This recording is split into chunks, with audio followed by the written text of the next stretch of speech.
Assalamualaikum warahmatullahi wabarakatuh. Halo anak-anak, bertemu lagi bersama dengan Ibu Putri. Bagaimana kabar anak-anak pada hari ini? Semoga kita selalu dalam keadaan sehat sehingga kita lebih semangat untuk melakukan aktivitas pada hari ini dan tentunya lebih semangat untuk mengikuti pelajaran Ibu pada hari ini.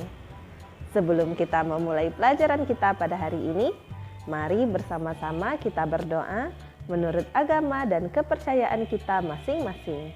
Berdoa dimulai.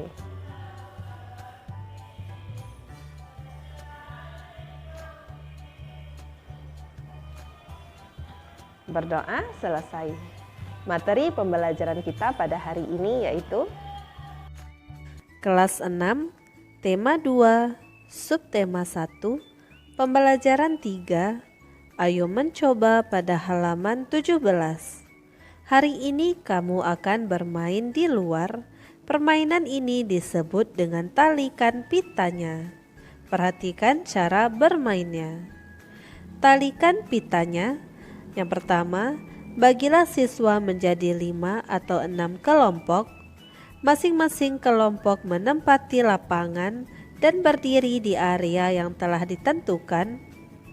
Secara bergantian setiap anggota kelompok harus membawa pita dan menalikannya pada patok kayu di ujung lapangan. Saat peluit ditiup, setiap anggota di baris depan berjalan cepat membawa pita ke arah patok kayu di ujung lapangan. Anggota yang berada di depan bersiap-siap untuk berjalan.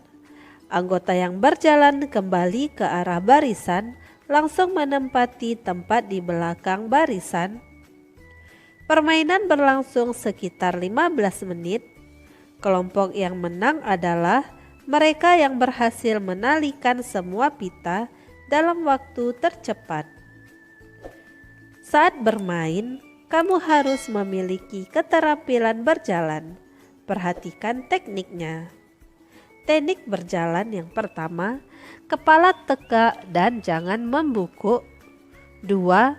Bahu santai namun tetap menjaga posisi tubuh yang tegak.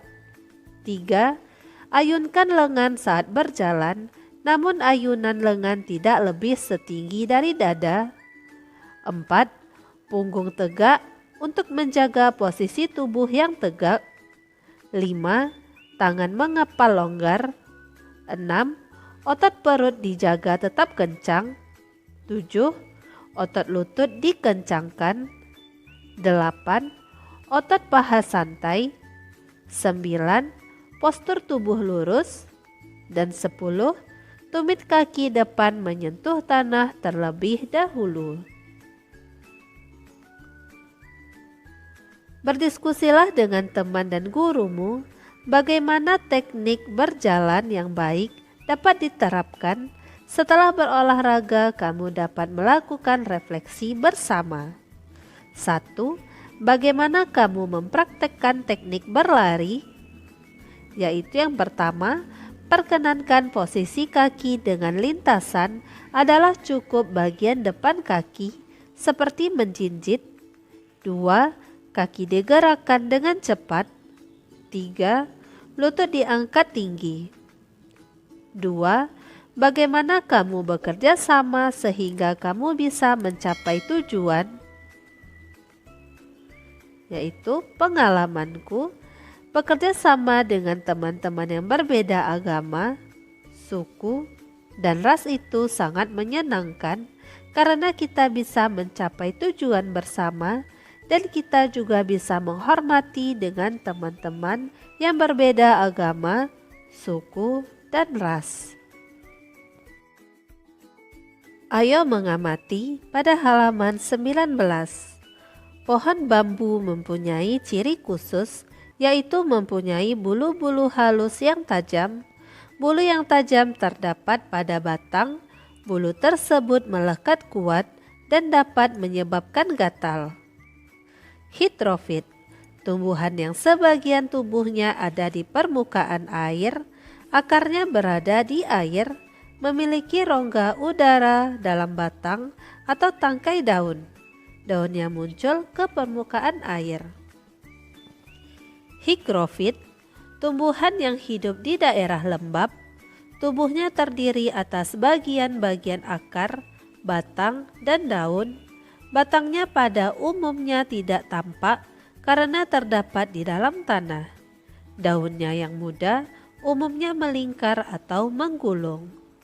Xerophyt, tumbuhan yang hidup di daerah yang kering. Tumbuhan ini memiliki daun tebal, sempit, kadang-kadang berubah bentuk menjadi bentuk duri, sisik, atau bahkan tidak mempunyai daun. Batangnya tebal dan mempunyai jaringan untuk menyimpan air. Akarnya panjang. Untuk dapat bertahan hidup, tumbuhan perlu menyesuaikan dan melindungi diri. Bagaimana tumbuhan tersebut dapat beradaptasi dengan lingkungannya? Diskusikanlah dengan teman kelompokmu. Sekarang saatnya kamu menggali informasi lebih banyak lagi dari berbagai sumber tentang cara tumbuhan menyesuaikan dan melindungi diri. Kamu bisa bertanya kepada orang dewasa yang ada di sekitarmu, membaca buku, koran, majalah, atau dari narasumber lainnya. Pilihlah salah satu jenis tumbuhan untuk kamu amati terkait habitat dan cara melindungi diri.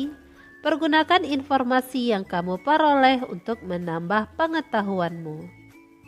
Tulis hasil temuanmu pada diagram Fryer berikut seperti contoh.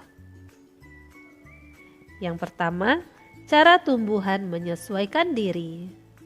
Enceng gondok, batangnya menggembung yang berisi rongga udara. Kangkung mempunyai rongga udara pada batangnya. Daunnya berada di atas permukaan air.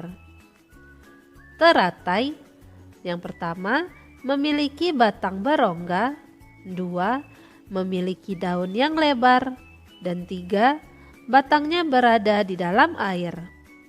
4, lidah buaya, daun tebal, sempit, dan kadang berubah seperti duri, sisik.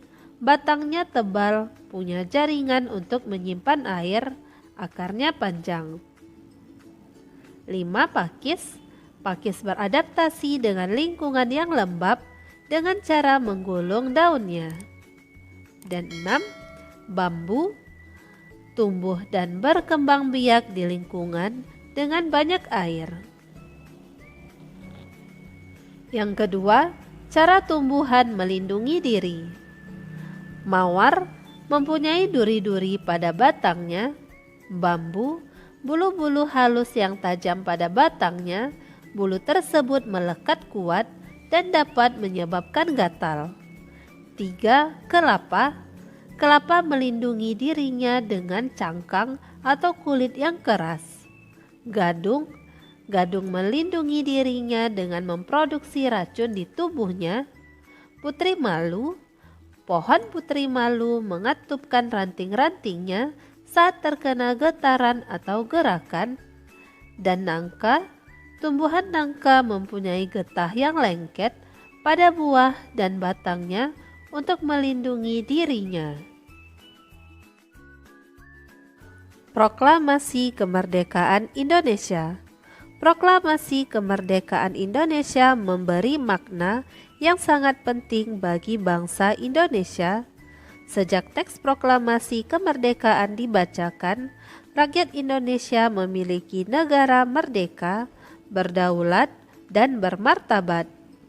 Tonggak sejarah tersebut tidak akan terjadi apabila tidak ada anak bangsa yang berani memproklamirkan kemerdekaan. Mereka adalah pejuang bangsa yang tidak boleh dilupakan. Berikut adalah para pejuang bangsa yang telah berjasa terhadap kemerdekaan negara Indonesia. Insinyur Soekarno merupakan salah satu orang yang berjasa dalam mendirikan negara Republik Indonesia sebagai negara berdaulat.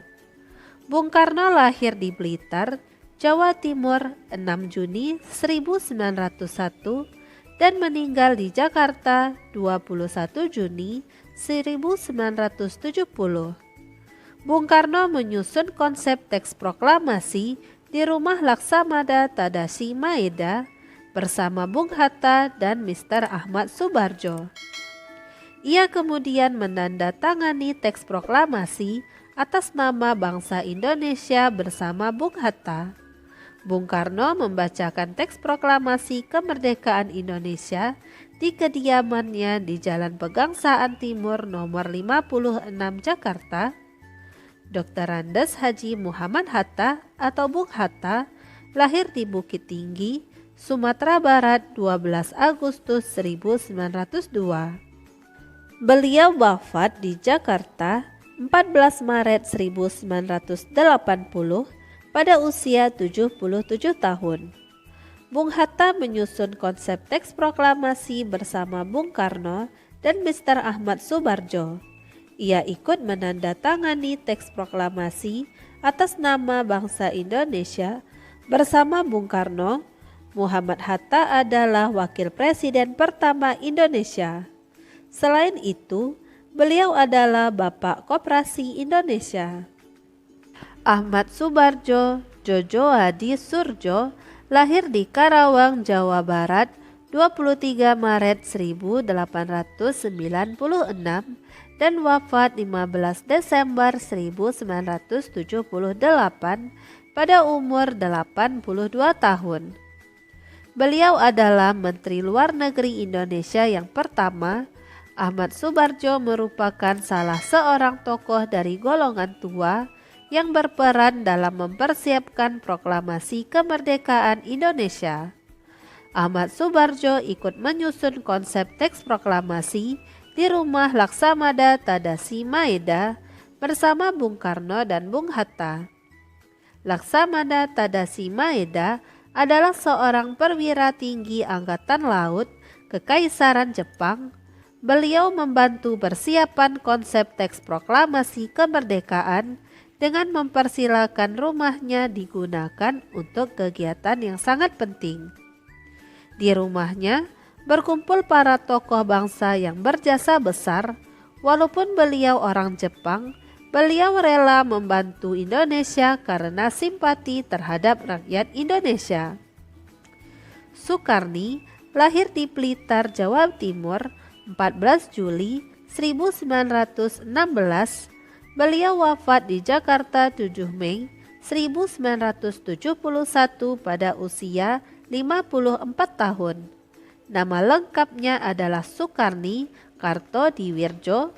Sukarni adalah salah seorang tokoh pemuda dan pejuang yang gigih melawan penjajah.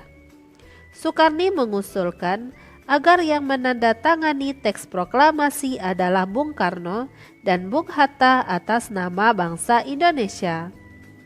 Fatmawati yang bernama asli Fatimah lahir di Bengkulu pada tahun 1923 dan meninggal dunia di Jakarta pada tahun 1980. Beliau dimakamkan di Taman Makam Pahlawan di Kalibata, Jakarta. Fatmawati menjahit bendera pusaka Sangsaka Merah Putih yang dikibarkan pada upacara proklamasi kemerdekaan Indonesia di Jalan Pegangsaan Timur nomor 56 Jakarta. Teks proklamasi kemerdekaan diketik oleh Sayuti Melik. Sayuti Melik adalah tokoh pemuda yang juga sangat berperan dalam proklamasi kemerdekaan Indonesia. Sayuti Melik mengetik naskah proklamasi setelah ia sempurnakan dari tulisan tangan Bung Karno. Berdasarkan bacaan tersebut, pada halaman 24, isilah peta pikiran berikut. Proklamasi kemerdekaan Indonesia. Yang pertama apa? Tokoh-tokoh proklamasi kemerdekaan Indonesia. 2. Mengapa? Para pejuang bangsa yang telah berjasa terhadap kemerdekaan negara Indonesia. 3. Siapa?